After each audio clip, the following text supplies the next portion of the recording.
महाराष्ट्र नहीं होने देंगे तो इसके लिए इस प्रकार के नतीजे महाराष्ट्र के ऊपर लाद गए हैं। ये जनता का कौल हो ही नहीं सकता। महाराष्ट्र की जनता का मन हमें मालूम है, ये हो ही नहीं सकता है। राउत साहब, दिख रहा है कि लाडली बहन जो सरकार की अरे लाडली भाई, यहाँ लाडले भाई है, लाडले नाना जी है, लाडले दादाजी है, सब कुछ लाडले है ना यहाँ। हमको मालूम है क्या है ये। इतनी ये निर्णय जो आया है, ये नतीजा आया है, ये जनता का निर्णय नहीं है, मैं इतना ही कहूँगा। तो महाराष्ट्र चुनाव के नतीजे सुबह से ही लगातार हम आपको बता रहे हैं एनएमएफ न्यूज पर कि किस तरह से महायुति की सरकार जो है वो महाराष्ट्र में बनते हुए दिखाई दे रही है। अकेले भारतीय जनता पार्टी को 120 सीटें महाराष्ट्र में हम देख रहे हैं लगातार, लेकिन महायुति की बात करें तो सर 220 सीटें बहुत बड़ी बात होती है। 220 सीटें, प्रदर्शन जो हम देख रहे हैं महायुति का वो बिल्कुल चौंकाने वाला प्रदर्शन है। उद्धव ठाकरे भी विलाप कर रहे होंगे और संजय राउत भी रोने लग गए हैं नतीजों पर। वो कह रहे हैं कि महाराष्ट्र की जनता इन गद्दारों पर कैसे भरोसा कर सकती है। कैसे देखते हैं सर इन नतीजों को आप? देखिए वागीशा, महाराष्ट्र नतीजे चौंकाने वाले तो हैं, इसमें कोई दो राय नहीं है। सबसे बड़ी बात है कि मैं बताऊं कि 220 आप बोल रही थी, वो 225 के आसपास पहुंच चुका है। तो ये तो करीब करीब दिख रहा है रुझानों में कि बहुमत मिल रहा है महायुति को। अब दिक्कत यह है कि जो इन लोगों ने सोचा था, उद्धव गुट ने या जो भी आप संजय राउत का बयान आया, तो जब इनके मुताबिक चीजें हो जाती हैं तो ये लोग सब सही रहते हैं। अब ये कहना कि ये फैसला जनता का नहीं है, ये कुछ गड़बड़ हुई है, मतलब ये है कि आप जो वोटिंग हुआ, जो लोगों ने आपको जो मैंडेट दिया, आप उस पर भरोसा नहीं कर रहे हो, आप उनके वोटिंग पर ट्रस्ट नहीं कर रहे हो। तो इससे चीज़ें अच्छी नहीं होती, इससे चीज़ें और ख़राब होती हैं मुझे लगता है। और ये छटपटाहट तो नेचुरल है, क्योंकि आप जब हारते हैं आपको जो उम्मीदें रहती हैं तो वो आप जाहिर सी बात है आप इस तरह के बयान देते हैं, लेकिन इन बयानों का कोई मतलब नहीं है। जो नतीजे हैं उसको स्वीकार करने पड़ेंगे आपको। लेकिन जो नतीजे सर आ रहे हैं वो उद्धव ठाकरे के लिए बहुत बड़ी मुसीबत खड़ी कर सकते हैं।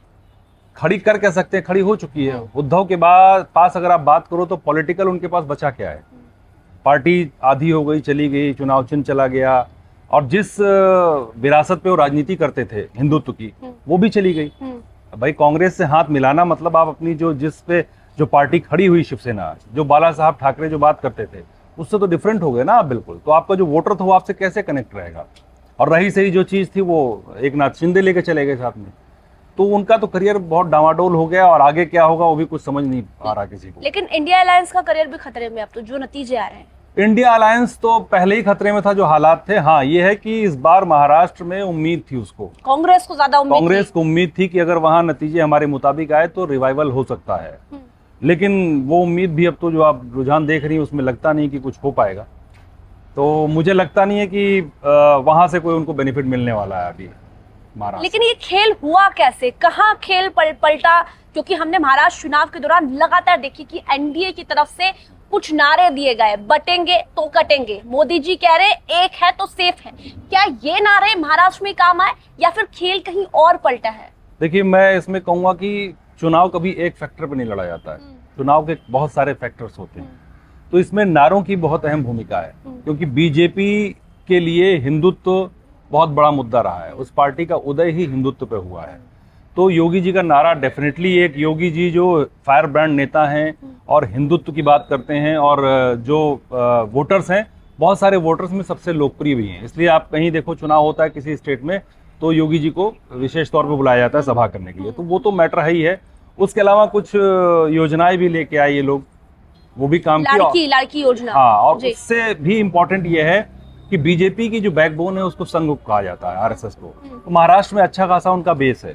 तो संघ ने भी पीछे से बहुत काम किया इन लोगों के लिए, उसका नतीजा भी जो आ रहा है वो भी दिख रहा है। रिजल्ट की वजह जो है ये जो समय अब हम देख रहे हैं, क्या लोगों ने अब ये एक्सेप्ट कर लिया है कि विकास बाद में, लेकिन जो धर्म की बात करेगा, जो देश की बात करेगा, उससे ही हम वोट देंगे?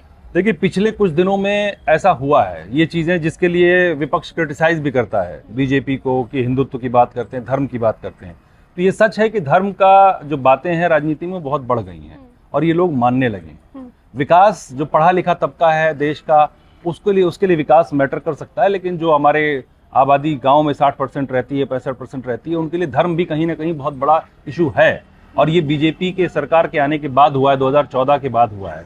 तो लोग मानने लगे हैं कि जो धर्म की बात करेगा हम उसका साथ देंगे। मैं ऐसे लोगों से मिला हूं जो कहते हैं कि अगर ये मंदिर मस्जिद की बात करना छोड़ देंगे तो मैं वोट नहीं दूंगा, अगर बीजेपी राम मंदिर का मुद्दा छोड़ देगी तो मैं वोट नहीं दूंगा। मैं सिर्फ इसलिए वोट देता हूं क्योंकि ये मंदिर की बात करती है, मस्जिद की बात करती है बीजेपी।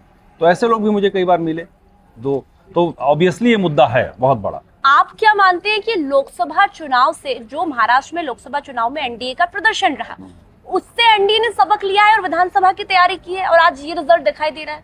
ऑब्वियसली हर इंसान अपनी गलतियों से सीखता है, तो शायद बीजेपी को लगा होगा कि हमने जो किया उसका नुकसान ये हुआ। उत्तर प्रदेश में इनको नुकसान हुआ बहुत ज़्यादा, और जो आज सरकार इनको गठबंधन की चलानी पड़ रही है उत्तर प्रदेश में नुकसान की वजह से चलानी पड़ रही है। आप यूपी के उपचुनाव को भी देखिए, वहाँ भी अच्छा प्रदर्शन कर रही है। तो जाहिर सी बात है कि जो गलतियाँ इन्होंने की शायद उसको नहीं दोहराया, अपने कार्यकर्ताओं से बात की, संघ के साथ कोऑर्डिनेशन किया, उसमें संघ के साथ भी उस वक्त कुछ थोड़ा ऊंच नीच खटपट हुई थी, उसकी वजह से नुकसान हुआ। तो बीजेपी ने इससे सबक लिया है और उस सबक का ही नतीजा है कि इन्होंने होमवर्क किया और जो आप नतीजों में देख रहे हैं महाराष्ट्र के। सर, 2 सवाल मेरे आपसे, काफी इंटरेस्टिंग सवाल है। कुछ 4 से 5 चेहरों के मैं आपको नाम दूंगी और आपको ये बताना होगा कि कौन से चेहरे ने लोगों के बीच अपनी छाप छोड़ी है और उसी चेहरे का जादू महाराष्ट्र में चला। प्रधानमंत्री नरेंद्र मोदी, मुख्यमंत्री योगी आदित्यनाथ, या फिर हम इधर शिंदे की बात करें, देवेंद्र फडणवीस की बात करें, गृहमंत्री अमित शाह की, या फिर संघ कैडर? देखिए, सबका अपना अपना रोल होता है राजनीति में। अगर आप पूरे देश में बात करें तो प्रधानमंत्री मोदी चेहरा ही है, ऑब्वियसली, इसमें कोई दो बात। तो मेरा मानना है कि मोदी का चेहरा था सबसे बड़ा, लेकिन इसमें जो हिंदुत्व वाली बात आप कर रही थी अभी, उस हिंदुत्व को जो जिसको आगे बढ़ाया, जिसको चिंगारी को आग बनाया, वो योगी आदित्यनाथ है। तो फायर ब्रांड उनको इसीलिए बोला जाता है, जहां जाते हैं वो इकट्ठा कर देते हैं। तो ध्रुवीकरण राजनीति का बहुत पुराना खेल है। तो मुख्यमंत्री योगी आदित्यनाथ को आप मानते हैं कि मुख्यमंत्री योगी आदित्यनाथ का जादू महाराष्ट्र में चला, और क्या बीजेपी ने भी ये बात मानी है कि मुख्यमंत्री योगी आदित्यनाथ ही वो चेहरा है जो लोगों के बीच एक जोश भर सकता है हिंदुत्व का? देखिए, बीजेपी में अंदरूनी बहुत सारी चीज़ें चलती रहती हैं, तो वो माने ना माने वो आप भी जानती हैं, बहुत दिनों से बहुत सारी चीज़ें चलती हैं। तो किसी को होना और स्वीकार करना 2 अलग अलग चीज़ें होती हैं राजनीति में।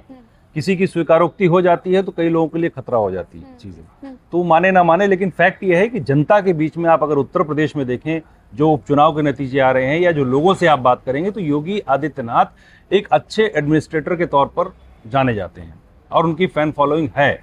इसीलिए हर स्टेट में उनको बुलाया जाता है। बीजेपी आलाकमान उनके स्टार प्रचारक में रखता है ना उनको, तो क्यों रखता है? तो कहीं ना कहीं कुछ तो मानता होगा ना, कोई तो फीडबैक होता होगा ना कि इनकी बातों का असर पड़ता है। नारे, जो एक नारा दिया बटेंगे तो कटेंगे, पूरा चुनाव चला उस पर, इससे कोई इनकार नहीं कर सकता। उनके नेताओं ने तो इससे किनारा भी किया। पंकजा मुंडे ने कहा कि हम नहीं मानते बटेंगे तो कटेंगे जैसे नारे महाराष्ट्र में, दूसरे नेता आके यहाँ पर बटेंगे तो कटेंगे ना करें। देखिए, हर इंसान की राजनीति करने का तरीका अलग होता है, सबके वोटर्स अलग होते हैं। कुछ लोग मॉडरेट होते हैं, जैसे मोदी जी की बात करें, पहले मोदी जी कट्टर हिंदुत्व की छवि पे आए, बाद में 2014 के बाद, फिर 19 के बाद सबका साथ सबका विकास, फिर सबका साथ सबका विकास सबका विश्वास, तो सबको साथ लेके चलने लगे। तो हर इंसान की राजनीति करने की अपनी अलग तरीका होता है, अपने वोटर्स को कैटर करने का। तो योगी जी का बिना लाग लपेट के बोलने वाले आदमी सीधे बोलते हैं। बहुत सारे नेता डिप्लोमेट होते हैं तो वो उस तरह से बात करते हैं। अब वो किनारा करें या ना करें, प्लेटफॉर्म उनका एक है, एक ही नाव में सवार हैं, तो बेनिफिट होगा तो उनको इनडायरेक्टली बेनिफिट हो जाएगा। और उधर से जो थोड़ा सा मॉडरेट या धर्मनिरपेक्ष टाइप की वोटर है, उसको लगेगा कि नहीं, ये तो इस सोच के आदमी है, पंकजा मुंडे की बात करें अगर, तो उससे हित ही सकता है और कुछ नहीं होता है। अच्छा, इंडिया अलायंस को किसने नुकसान पहुंचाया? है राहुल गांधी, उद्धव ठाकरे, शरद पवार, या फिर अबू आजमी जैसे लोग जो कि लगातार ये ध्रुवीकरण की बात कर रहे थे? अबू आजमी ने जो बयान दिए उसका भी असर है। अगर आप प्रोवोक करोगे, ध्रुवीकरण की बात करोगे, तो वो सिर्फ आपकी तरफ ध्रुवीकरण नहीं होगा, वो दूसरी तरफ भी हो सकता है, तो उसका नुकसान तो उठाना ही पड़ेगा, इसमें कोई डर। दूसरी चीज कि इंडिया अलायंस में कोऑर्डिनेशन की कमी रही हमेशा, कोई एक नेता नहीं रहा, कोई एक बात मानने वाला नहीं रहा, और ये तब होता है जब कोई सशक्त लीडर नहीं होता है। अगर आप राहुल गांधी को मानते हैं, अगर उनकी बात मानते होते या करते होते उनके मुताबिक, तो हर जगह राहुल गांधी दिखाई देते, करते। एग्जैक्टली। तो जब कोई एक सशक्त नेता नहीं होता तो कोई भी गठबंधन चलता नहीं है, फिर हर आदमी अपनी अपनी आवाज उठाता है जब सब ताकतवर होते हैं। तो वही महाराष्ट्र में हुआ।